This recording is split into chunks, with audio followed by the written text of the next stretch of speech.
What is up everyone, Bigjuicyhog here, welcome back to the channel. Today we're going to be starting a lore series on Vampire the Masquerade. Vampire the Masquerade is a role-playing game set in a time very similar to our own, with one huge difference in that there's magic, vampires, and werewolves in the world. So what I'm going to do today is I'm going to read the prologue from the Vampire the Masquerade book. It's called A Gathering of Beasts. So sit back, relax, and enjoy the story. Bela Lugosi's dead, and so am I. But what's left of Bela is rotting in a pine coffin somewhere, while I have the opportunity to sit here on the balcony, enjoy my drink, and look at you. Correct me if I'm being presumptuous, but I suspect that I have the better end of the deal. I can tell by looking at you that you're not comprehending. Of course you're not. These are cynical, rational times. You're not going to believe that I'm a dead man just because I say so. A century ago, it would have been different. Well, it was quite different the last time I had this little talk with someone, but this is the age of facts. The facts are that corpses don't move, don't walk, don't talk. I'm terribly sorry, my dear, but I have a surprise for you. This corpse does. So, sit down, please. I insist that you make yourself comfortable. Pour yourself something to drink, preferably from the bottle on the left. Stuff on the right is an acquired taste. It's going to be a long evening, and you're going to need a stiff drink or two, I suspect. After all, in the next few hours, I'm going to explain to you in excruciating detail why everything you think you know about life and death is wrong. In other words, you don't know a blessed thing about the way the world really works, and I'm going to open your eyes. But I'm afraid, my dear, that you're not going to like what you see. What I am. Before we go any further, allow me to tell you that you're getting an opportunity. An unprecedented opportunity here. My kind doesn't talk about itself to your kind. Not now, and for the most part, not ever. We spent 5 centuries weaving a stage curtain that we call the Masquerade to hide the real show from you. But in the end, it comes down to one simple fact. We vampires don't want you mortals knowing we're out there. It's for the same reason the wolf doesn't want the sheep knowing he's around. It makes our work so much easier. And so, for example, though we do indeed possess the sharpened canines which the dime novels and the cinema have branded us, you mortals will not see them unless we choose to reveal them, like so. You're looking pale, my dear. That will never do if we're going to be seen later. Allow me to take care of looking pale for both of us. Still, I must admit, I'm disappointed that you seem disturbed by the notion of my being a vampire. Take a moment and compose yourself if you can. Truth be told, I'm afraid that's the least of the shocks waiting for you tonight. Please don't waste time trying to come up with a rational scientific explanation, because there isn't one. It's just what I am. What many, many of us are. Too many by some accounts. Damnation, are you truly that much of a fool? Sit back down. I said sit. Now watch. Hush, stop screaming. No one will come to rescue you and no one will call the police. Not in this building. Discreet neighbors are a blessing to one in my condition. It's positively Victorian the way they ignore anything not directly in front of them. So, at last you have your proof. Now do you believe me? Yes, it is blood in the other decanter. Served cold like that, of course, the stuff loses much of its taste. You can try it if you like, but I don't recommend it, no. You're not set up to enjoy things such as myself. At least not as presently configured. Don't get ahead of yourself guessing my intentions, my dear. If I were going to act according to your beloved cliches, you would be dead right now. I'm a predator after all, and you and your entire species are my prey. Beginnings. I suppose we should begin with the basics of the whole thing. I am in fact a vampire, brought into the state of existence in the year of our Lord 1796 by a woman who was introduced to me as, quote, unquote, Lady of the Evening. The gentleman who introduced us, one of her servants, I later discovered, had an odd sense of humor. But I digress. Yes, I do drink human blood. Without the nourishment it provides, I will wither away. With it, I'll live forever. Yes, forever. Unless destroyed, and destroying one of the damned is no mean feat, I can assure you, we vampires are every bit as immortal as the legends say. Only the sun and the emotions it engenders remain forever foreign to us. We kindred can drink in the nights of countless ages, can remain unchanging while all that we know crumbles to dust around us and is replaced by another stage set that in turn crumbles to dust, and so on. Once again I lose the way. Blood, yes, blood.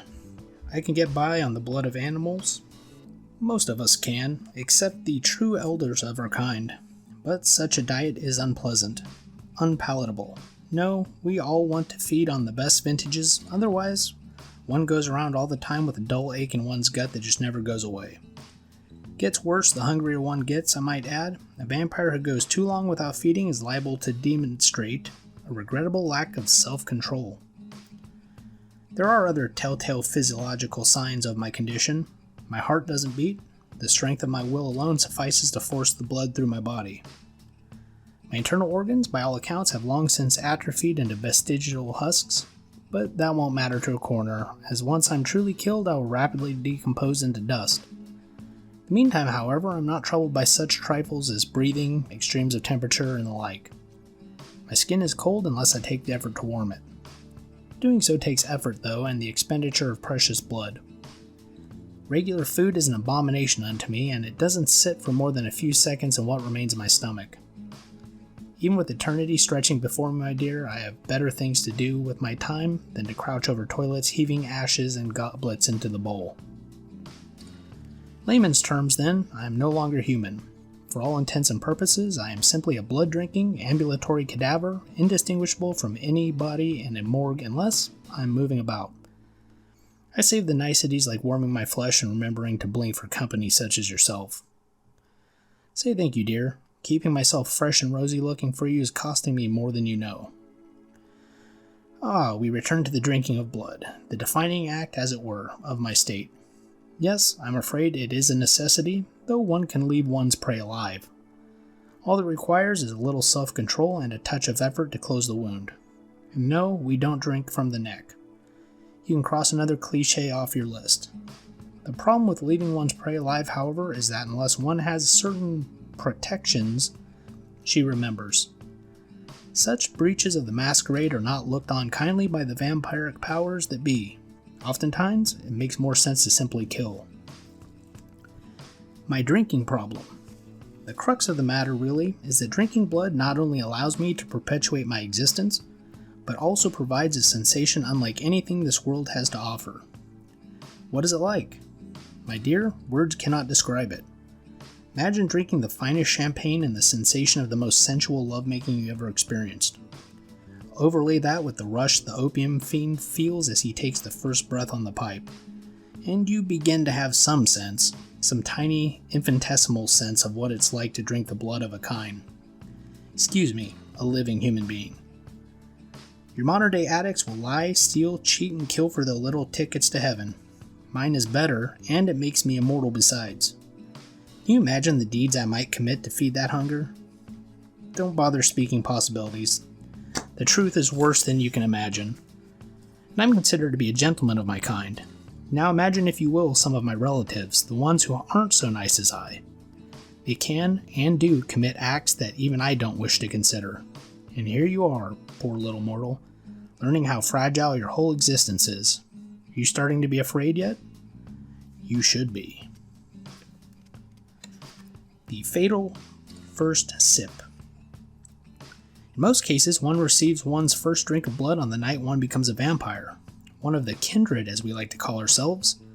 The process is called the embrace, and has two distinct and rather difficult phases. The first is simple.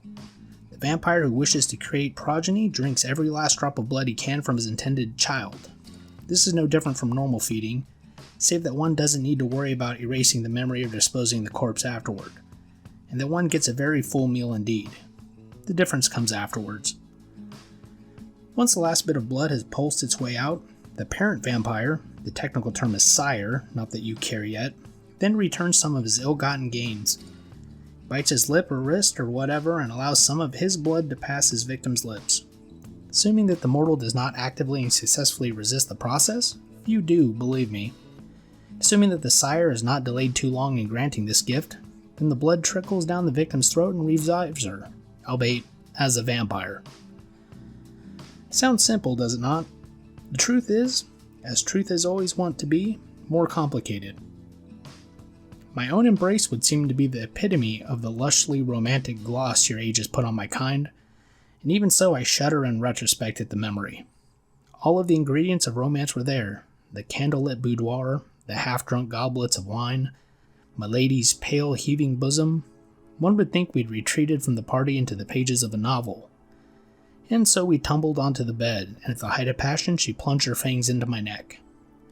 Between the pleasure of the moment and the pleasure of her feeding, yes, it is quite pleasurable for mortals, to the point of addiction for some, I was quite content to drift away.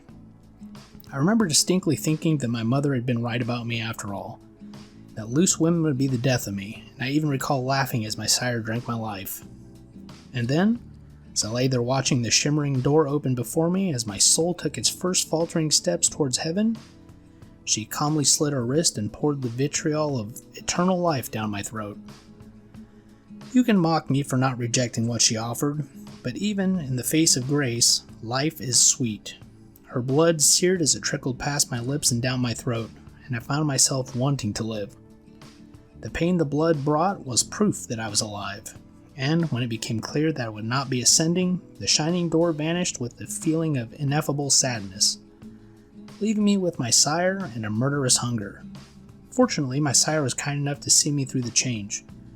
She'd seduced my best friend prior to stalking me and cached him in the adjoining room like a shrike stalking its larder.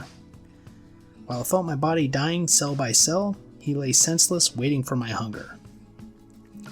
Ah yes, the hunger of creation. That little bit of blood that one's sire uses to bestow the embrace isn't much. A few drops with more mystical than nutritional significance. They certainly don't provide enough sustenance to satisfy the hunger of a newborn vampire. So the newborn child has better prey her sire had laid in a few bottles, or better yet, a few bodies for the moment. So that there's something to feed on right after the change. I've witnessed the horror of newly embraced kindred giving in to that uncontrollable hunger and ripping to shreds whoever was nearest in their madness. When that first thirst is upon you, you will do whatever you must to feed. You will kill your lover, your child, your parent, or your priest to sate the thirst.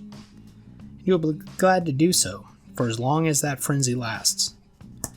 There, my dear, is the rub, because no matter how long you're in that state of frenzy, no matter what triggered it, fear or hunger or pain or rage, no matter how long you give in to the animal inside you can't control what you do, and you always come down. That's when you must deal with the consequences of what you did when that animal was wearing your skin was in control. The first frenzy is never the last. One would think it gets easier to deal with the loss of control as one grows more experienced. One who thought that would be quite wrong. Anyways, that's going to be it for today's video. This is going to be multi-part, so I will catch you in the next one. Thanks for watching.